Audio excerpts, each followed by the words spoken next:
Hello friends, I am Rose Singh Kushwaha from RSIS academy. आज का जो हमारा वीडियो है वो है औद्योगिक क्रांति के ऊपर, इंडस्ट्रियल रिवॉल्यूशन के ऊपर। 18वीं शताब्दी के उत्तरार्ध और 19वीं शताब्दी के पूर्वार्ध में कुछ पश्चिमी देशों के तकनीकी, सामाजिक और आर्थिक एवं सांस्कृतिक स्थितियों में काफ़ी बड़ा बदलाव आया। इसे ही औद्योगिक क्रांति या इंडस्ट्रियल रिवॉल्यूशन के नाम से जाना जाता है। यह सिलसिला ब्रिटेन से आरंभ होकर पूरे विश्व में फैल गया। औद्योगिक क्रांति शब्द का इस संदर्भ में उपयोग सबसे पहले अर्नोल्ड टॉयनबी ने अपनी पुस्तक lectures on the industrial revolution England में सन 1844 में किया। औद्योगिक क्रांति का सूत्रपात वस्त्र उद्योग के मशीनीकरण के साथ आरंभ हुआ। इसके साथ ही लोहा बनाने की तकनीकें और शोधित कोयले का अधिकाधिक उपयोग होने लगा। कोयले को जलाकर बने वाष्प की शक्ति का उपयोग होने लगा। शक्ति चालित मशीनें विशेषकर वस्त्र उद्योग में आने से उत्पादन में जबरदस्त वृद्धि हुई। 19वीं सदी के प्रथम 2 दशकों में पूरी तरह से धातु से बने औजारों का विकास हुआ। इसके परिणाम स्वरूप दूसरे उद्योगों में काम आने वाले मशीनों के निर्माण में गति मिली। 19वीं शताब्दी में यह पूरे पश्चिमी यूरोप और उत्तरी अमेरिका में फैल गया। अलग अलग इतिहासकार औद्योगिक क्रांति की समयावधि को अलग अलग मानते हैं, जबकि कुछ इतिहासकार इसे क्रांति मानने को तैयार ही नहीं है। अनेक विचारकों का मत है गुलाम देशों के स्रोत के शोषण और लूट के बिना औद्योगिक क्रांति संभव नहीं होती, क्योंकि औद्योगिक विकास के लिए पूंजी अति आवश्यक चीज़ है और वह उस समय भारत आदि गुलाम देशों के संसाधनों के शोषण से प्राप्त की गई थी। औद्योगिक क्रांति के जो मुख्य कारण है वो हैं कृषि क्रांति, जनसंख्या विस्फोट, व्यापार प्रतिबंधों की समाप्ति, उपनिवेशों का कच्चा माल तथा बाजार पूंजी तथा नई प्रौद्योगिकी, पुनर्जागरण काल और प्रबोधन, राष्ट्रवाद और कारखाना प्रणाली। 16वीं तथा 17वीं शताब्दियों में यूरोप के कुछ देशों ने अपनी नौ शक्ति के आधार पर दूसरे महाद्वीप में आधिपत्य जमा लिया। उन्होंने वहां पर धर्म और व्यापार का प्रसार किया। उस युग में मशीनों का आविष्कार बहुत कम हुआ था। जहाज लकड़ी के ही बनते थे। जिन वस्तुओं का भार कम परंतु मूल्य अधिक होता था, उनकी बिक्री 7 समुद्र पार भी हो सकती थी। उस युग में नए व्यापार से धनोपार्जन का नया प्रबल साधन प्राप्त किया और कृषि का महत्व कम होने लगा। व्यक्तियों में किसी सामंत की प्रजा के रूप में रहने की भावना का अंत होने लगा। अमेरिका के स्वाधीन होने तथा फ्रांस में भातृत्व, समानता और स्वतंत्रता के आधार पर होने वाली क्रांति ने नए विचारों का सूत्रपात किया। प्राचीन श्रृंखलाओं को तोड़कर नई स्वतंत्रता की ओर अग्रसर होने की भावना का आर्थिक क्षेत्र में यह प्रभाव हुआ कि गांव के किसानों में अपना भाग स्वयं निर्माण करने की तत्परता जागृत हुई। वे कृषि के व्यवसाय त्याग कर नए अवसर की प्रतीक्षा करने लगे। यह विचारधारा 18वीं शताब्दी के अंत में समस्त यूरोप में व्याप्त हो गई। इंग्लैंड में उन दिनों कुछ नए यांत्रिक आविष्कार हुए। जेम्स ने फ्लाइंग शटल 1733 में, हारग्रीव्स ने स्पिनिंग जेनी 1770 में, आर्कराइट ने वाटर पावर स्पिनिंग फ्रेम 1780 में, क्रॉम्पटन के म्यूल 1779 में और कॉर्टराइट के पावर लूम 1785 में। वस्त्रोत्पादन में पर्याप्त गति आ गई। जेम्स वाट के भाप के इंजन 1789 का उपयोग गहरी खानों से पानी को बाहर फेंकने के लिए किया गया।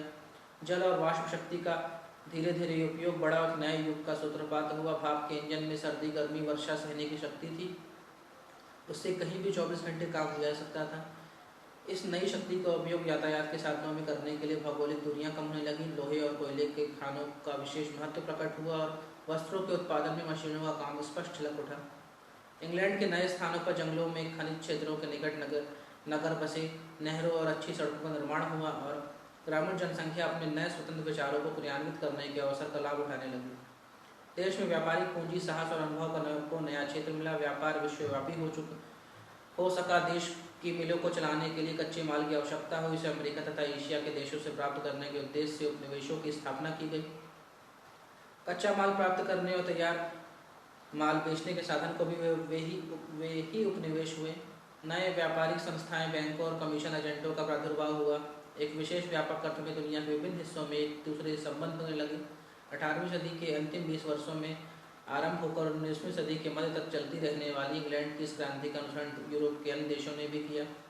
हॉलैंड और फ्रांस में शीघ्र ही तथा जर्मनी और इटली आदि राष्ट्रों में बाद में प्रभाव पहुंचा। अंतर्राष्ट्रीय क्षेत्र में व्यापारियों ने अपने अपने राज्यों में धन की वृद्धि की और बदले में सरकारों से सैन्य सुविधाएं, विशेष अधिकार मांगे।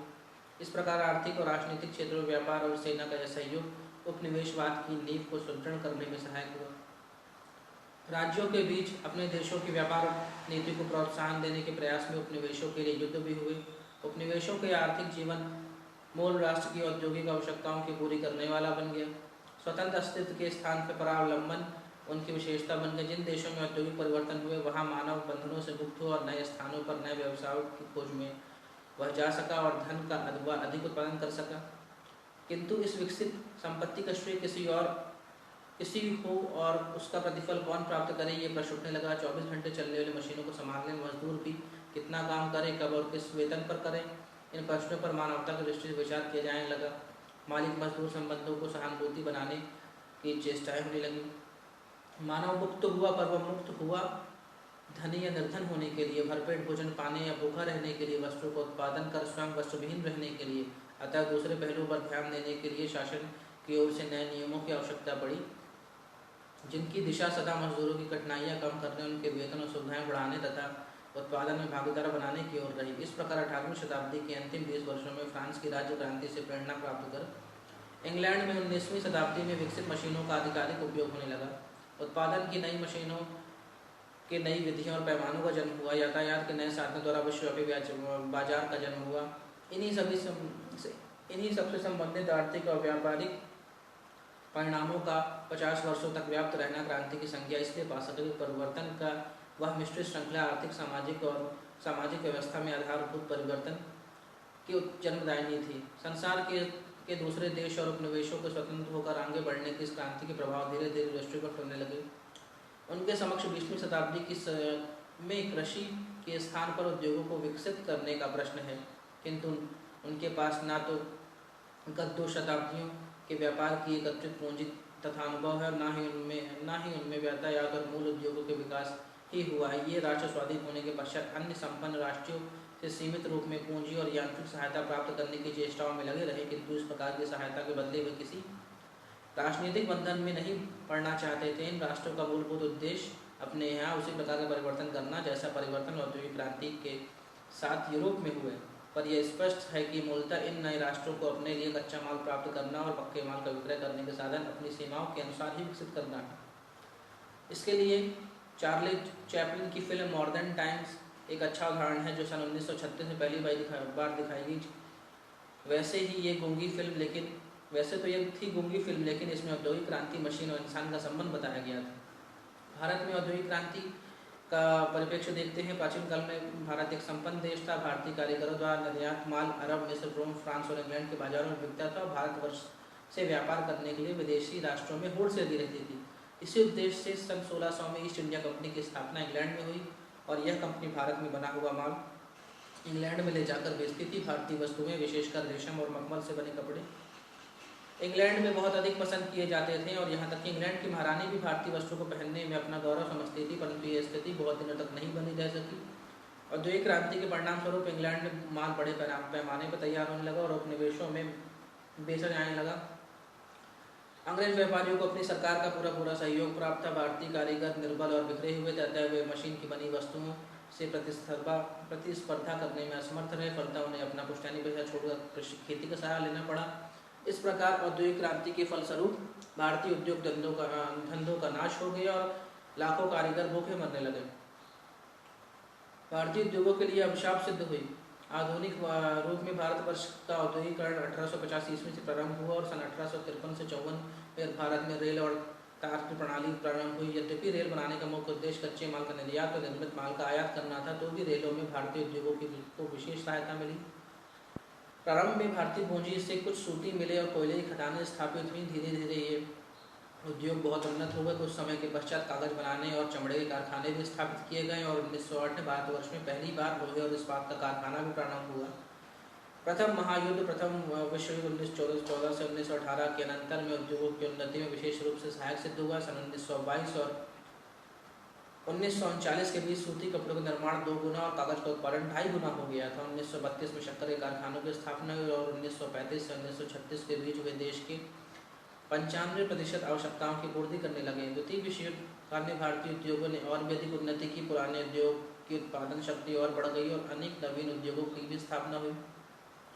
भारत में डीजल इंजन, पंप, बाईसाइकिल, कपड़ा सीने की मशीनें, कास्टिक सोडा, क्लोरीन आदि का उत्पादन प्रारंभ हुआ और देश के इतिहास में पहली बार वायुयान, मोटर कार और जहाज़ों की मरम्मत करने का कार्य प्रारंभ हुआ। द्वितीय महायुद्ध के अंत तक भारतवर्ष की गणना विश्व के प्रथम 8 औद्योगिक राष्ट्रों में होने लगी। उस समय भारतीय कंपनियों में लगी हुई कुल पूंजी 424 करोड़ रुपए थी और उद्योगों में लगभग 25 लाख मजदूर कार्य करते थे। भारत शक्कर, सीमेंट, साबुन के क्षेत्र में पूर्णतः आत्मनिर्भर था और जूट के क्षेत्र में तो उसका एकाधिकार था। स्वतंत्रता प्राप्ति के उपरांत औद्योगिक उन्नति का नया अध्याय प्रारंभ हुआ। राष्ट्रीय सरकार ने देश की सर्वांगीण उन्नति के लिए पंचवर्षीय योजनाएं बनाई। प्रथम पंचवर्षीय योजना में सरकार ने 101 करोड़ की राशि उद्योगों में विनियोजित की तथा रासायनिक खाद, इंजन, रेल के डिब्बे, पेंसिलिन, डीडीटी और न्यूज़प्रिंट बनाने कारखानों की स्थापना की। देश के पूंजीपतियों ने भी इस काल में 340 करोड़ रुपए की पूंजी लगाकर अधिक नए कारखाने खोले तथा पुराने कारखानों की उत्पादन शक्ति बढ़ाई। द्वितीय पंचवर्षीय योजना का मुख्य उद्देश्य देश की औद्योगिक प्रगति को ही तीव्र करना था। औद्योगिक क्रांति के वक्त कुछ प्रमुख आविष्कारों की बात करें तो वाष्प इंजन यानी भाप का engine, telegraph, spinning jelly, rail मार्ग, इस्पात निर्माण, फोटोग्राफी, विद्युत और वायुयान थे। कारखानों के उत्पादन का इतिहास का आरंभ की बात जब करें तो प्रारंभ में वस्तुएं कारीगरों के घर में ही बनती, परंतु जैसे जैसे कारीगरों द्वारा निर्मित वस्तुओं का उपयोग बढ़ा वैसे वैसे बड़े पैमानों पर निर्माण की आवश्यकता भी बढ़ी। साहसी व्यापारी कारीगरों के घर सामान पहुंचाकर उन्हें आर्थिक सहायता देकर सामग्री बनवाने लगे, परंतु कारीगरों तक माल पहुंचाने और उनसे निर्मित सामग्री इकट्ठी करने में बहुत समय नष्ट होता था। काम बराबर अच्छे मेल का नहीं बनता था। कारीगर बहुत समय पर काम करते थे और बहुधा काम समय पर पूरा भी नहीं करते थे और कारीगर द्वारा माल दबाकर बैठ जाने का भय रहता था। इसलिए साहसी व्यापारी बड़े बड़े भवन बनाकर वहीं कारीगरों को बनाने लगे और इसी से कारखानों की उत्पत्ति हुई। और इसमें अवगुण यह था कि उपयुक्त भवन बनवाने में बहुत सी पूंजी फंस जाती थी। यदि यंत्रों की आवश्यकता होती तो उसमें ही पूंजी लगती थी। जब कारीगर दूर दूर से आते तब उनके रहने का प्रबंध भी करना पड़ता था। फिर कारीगर के कार्य के निरीक्षण करने के लिए रखे गए व्यक्तियों का वेतन भी देना पड़ता था। इन सभी अवगुणों के होते हुए भी कारखानों की संख्या बढ़ने लगी। आधुनिक काल में ग्रेट ब्रिटेन में कारखानों का विकास सबसे पहले हुआ। सन 1759 में वहाँ कई छोटे मोटे कारखाने खुल गए। कालांतर में वाष्प इंजन के आविष्कार जो 1769 में हुआ के बाद कारखानों की वृद्धि बहुत शीघ्र हुई। इसी समय लगभग इंग्लैंड में 3 व्यक्तियाँ हॉल ग्रॉव्स, आर्कराइट और क्रॉम्पटन ने क्रमानुसार सूत कातने, कपड़ा बुनने और टांगा बटन की मशीनों की अवज्ञा की और तब से कपड़ा बड़े बड़े कारखानों में बनने लगा। 19वीं शताब्दी के मध्य तक अनेक प्रकार के कारखाने स्थापित हो गए थे, जैसे कागज, पुस्तकों, कांच, मिट्टी के बर्तन, धातु के बर्तन, इंजनों, मशीनों, जूतों, लकड़ी की वस्तुएं, मक्खन, डिब्बा, बंदी, पाव, रोटी आदि। उस शताब्दी के अंत तक पाव, रोटी, बाइसिकल, मोटर कार, बिजली के सामान, रासायनिक पदार्थ, रबड़ आदि के कारखाने खुल गए थे। यद्यपि ब्रिटेन में मशीनों और कारीगरों का बाहर जाना बंद कर रखा था, तो भी चोरी से कुछ मशीनें और अनेक कारीगर बाहर चले ही गए और यूरोप तथा अमेरिका में भी कारखाने बनने लगे। अमेरिका में कारखानों की विशेष आवश्यकता थी क्योंकि वहाँ कारीगरों और श्रमिकों की कमी थी। वहाँ मशीनों के निर्माण में विशेष विकास हुआ और अनेक यंत्र बने जो प्राय स्वचालित थे। प्रारंभिक कारखाने छोटे होते थे किंतु एक व्यक्ति अधिक पूंजी नहीं लगा सकता था। 1-2 लाख की पूंजी प्राय एक सीमा थी, परंतु 19वीं शताब्दी के अंत में साझे कारखाने चलने लगे और कंपनियों के विषय में नियम बन जाने पर सीमित उत्तरदायित्व कंपनियां बड़ी शीघ्रता से खुलने लगी। श्रमिकों की कमी भी तब पूरी होने लगी जब श्रमिकों के स्वास्थ्य और सुख के लिए कानून बने। पहले श्रमिकों को प्रतिदिन 12 घंटे काम करना पड़ता, धीरे धीरे समय घटाकर 8 घंटे ऐसे कम हो गया। साथ ही श्रमिकों के लिए न्यूनतम वेतन, छुट्टियां और वैज्ञानिक उपचार, बीमा आदि के लिए भी नियम बन गए। बालकों से कारखानों में काम कराना बंद कर दिया कि इनमें से कई सुविधाओं की प्राप्ति के लिए श्रमिकों को कष्टप्रद हड़तालें भी करनी पड़ी। अब विश्व के अधिकांश कारखानों में श्रमिक सुख से रहते हैं और विशेष मशीनों के कारण थोड़े ही मानव श्रम से बहुत अधिक सामग्री की उत्पत्ति होती है, जिससे उपभोक्ता को कोई सामग्री बहुत महंगी नहीं पड़ती। तो ये हुई आपके लिए औद्योगिक क्रांति और उससे जुड़े हुए औद्योगिक कारखाने का इतिहास। भारत में औद्योगिक कारखानों के इतिहास की जानकारी। अगर आपको ये वीडियो की जानकारी लाभप्रद लग रही है तो आप हमें सब्सक्राइब करिए। हमारे फेसबुक पेज RSIS Academy को विजिट कीजिए या फिर हमारी वेबसाइट www.rsacademygroup.com विजिट कीजिए। Thank you.